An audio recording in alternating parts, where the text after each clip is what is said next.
Alrighty, Happy New Year everybody. Welcome to 2020. New year, new you. I'm sure all of you are kind of starting to think about your New Year's resolutions. Maybe you have them already planned out as to the big changes that you're going to make. Vast majority of you are probably looking at weight loss, exercising more, trying to eat healthier. Those are generally the top three ones that people look at, as well as kind of where all these products and promotional things are all being focused into. However, by midway through February, about 80% of you will have already failed at your New Year's resolutions. Now, there's a multitude of factors as to why that's the case, and some of the biggest ones are lack of clarity, setting your expectations way too high, really trying to overhaul your life and make too many changes to the point that it's overwhelming, as well just not doing enough planning and preparation as to how can we actually implement some of these changes into our life. And so I kind of want to talk today about just some things to think about with your New Year's resolutions, okay? Just to help you out just a little bit. First and foremost is we got to think sustainability. We got to find something that is going to work for you. So not something that worked for your coworker Joe or your friend Susie. You want to find that one thing that works for you individually, right? And that might be a keto diet, it might be intuitive eating, it could be any spectrum of things, but it has to be able to work for you. And you have to ask yourself, does this A, align with my values, and B, am I going to be able to sustain this for the rest of my life? It's not just a 30-day challenge or, I just do it for a couple of months and then I go back to my old habits. Whatever you do to lose weight, exercise more, whatever change you're trying to make into your life, you've got to sustain that to keep that change in your life, or you'll just revert back to your old habits and your old ways, okay? So sustainability is key there. Now, when you're looking at your goals, instead of big, grandiose things, like yes, you can look at things way down the road, but you got to break it down into small, specific, and focus on behavior-based goals, okay? So you want it to be small, you want it to be specific, because the more clarity we have around that, the easier it's going to be for us to fulfill and follow through on them. And we also want to focus on behavior-based goals, because those are things that are completely and 100% in your control, okay? When you look at outcome-based goals, such as I want to lose 20 pounds, well, you may or may not lose 20 pounds. Your body may physically not let you lose 20 pounds.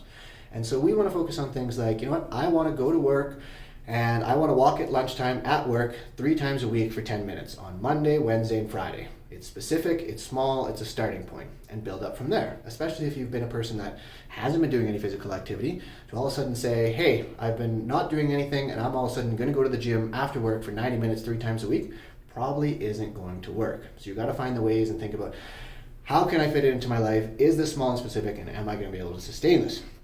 Now, all these gimmicky products, teas, that sort of thing, stay away from the detox teas, stay away from the fit teas. They're all crap, they're all bullshit. There's no evidence for them whatsoever. People are just trying to steal your money. So stay away from them. We won't even go into that. Just don't go down them.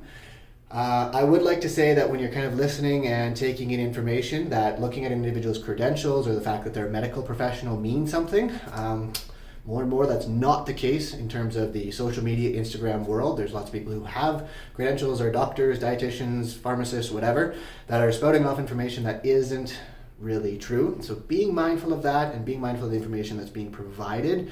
I think a lot of people have good intentions. They're just kind of pushing maybe what worked for them. And so that's some things to keep in mind. If that is someone's really polarizing and they're saying it's only my way, the only way to lose weight is to do a keto diet, or the only thing you should be doing is intuitive eating, or the only thing you should be doing is the carnivore diet or low fat or whatever, then maybe stay away from them. Because there's a million different ways to how you can approach the changes in your life, whether it's weight loss, exercising more, whatever. Being polarizing to one way is kind of a red flag there in that sense of things. As well, take in multiple resources, right? Talk to multiple individuals, listen to multiple people, and see what people are saying. If some people are aligning in the same way, fantastic. But just kind of keeping your thinking cap on there, and just be mindful that there is a lot of bullshit out there, and so you really got to be mindful of what's true and what's not, okay? So keep that in mind, focus on that, and yeah, again, find what works for you. A couple of fine little things here. Focus on consistency. Perfection is going to do you no benefits whatsoever. You're a human being. Perfection is impossible. But focusing on consistently doing your best every single day, that's going to be the key that's going to help you to make true, real, sustainable behavioral changes. Okay? So focus on that. Consistency, 100%. So sustainability, consistency, finding what works for you, and staying away from people that are too polarizing one way or the other. Stay away from all the fit tea, detox crap and stuff like that. And think about this as being a journey and not just being a change for right now, for 30 days, for 6 months, whatever. This is a change that you want to make for the rest of your life to grow and be better than you were yesterday. Okay? So that's a couple tips and tricks. My blog post has a bit more into it today. Check it out, read it through. But if there's any questions, concerns, maybe you need a little bit of help, support in getting these New Year's resolutions kind of fired up and going and stuff like that, feel free to reach out or email me, or connect with me on Instagram, drdan_he, or on Facebook at Healthcare Evolution. Shoot us a question. We are happy to respond and help people out. Same with the team at Healthcare Evolution. We are here to support you in whatever goals and things that you want to work on throughout the new year. Okay? So have a great one, guys, and we'll be chatting with you soon.